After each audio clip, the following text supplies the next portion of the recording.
નમસ્કાર ખેડૂત મિત્રો, સ્વાગત છે તમારું ટોપ ગુજરાત સમાચાર ચેનલમાં। ચાલો જોઈએ આજના ખેડૂતો માટેના સૌથી મોટા અને મહત્વના 5 સમાચાર। ગુજરાત રાજ્યના ખેડૂતો માટે મોટા સમાચાર।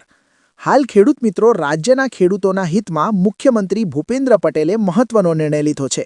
આગામી તારીખ 30 એપ્રિલ 2026 સુધી જળ સંપત્તિ હેઠળની કેનાલમાંથી સિંચાઈ માટે પાણી ચાલુ રાખવામાં આવશે।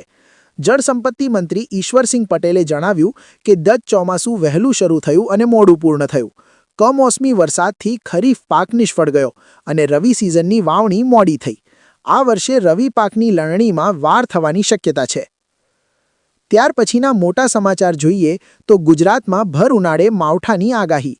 હાલ ખેડૂત મિત્રો, ગુજરાતમાં અંગ દજાડતી ગરમી વચ્ચે માવઠાની આગાહી કરવામાં આવી છે। હવામાન વિભાગ દ્વારા 18 અને 19 માર્ચે કમોસમી વરસાદની આગાહી કરાઈ છે।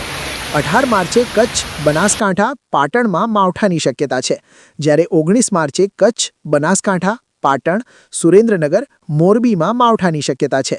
તે સિવાય 19 માર્ચે રાજકોટ, બોટાદ, ભાવનગર, અમરેલી, ગીર સોમનાથ, છોટાઉદેપુર, ભરૂચ, નર્મદા, સુરત, તાપીમાં માવઠાની શક્યતા છે।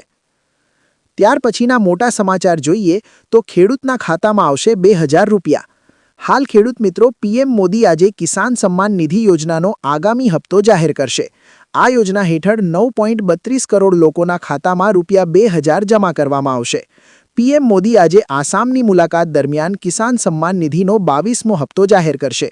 તમે https://pmkisan.gov.in પર તમારું નામ, લાભાર્થીઓમાં તમારું નામ છે કે નહીં તે ચકાસી શકો છો। તમે આ સાઇટની મુલાકાત લઈને લાભાર્થીઓની યાદીમાં કોઈપણનું નામ ચકાસી શકો છો। ત્યાર પછીના તાજા સમાચાર તરફ જોઈએ તો ગેસને લઈને મોદી સરકારની જનતાને અપીલ। હાલ દર્શક મિત્રો, દેશમાં તેલ અને ગેસ સંકટ વચ્ચે ભારત સરકારે એલપીજી ગ્રાહકોને પીએનજી કનેક્શન પસંદ કરવા અપીલ કરી છે। પેટ્રોલિયમ મંત્રાલયે જણાવ્યું હતું કે પીએનજી કનેક્શન 24 કલાક કાર્યરત રહેશે।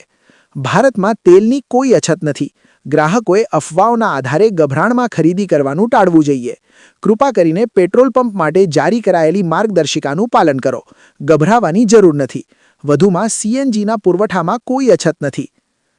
ત્યાર પછીના કામના સમાચાર જોઈએ તો રાશન કાર્ડ ધારકો માટે મોટા સમાચાર।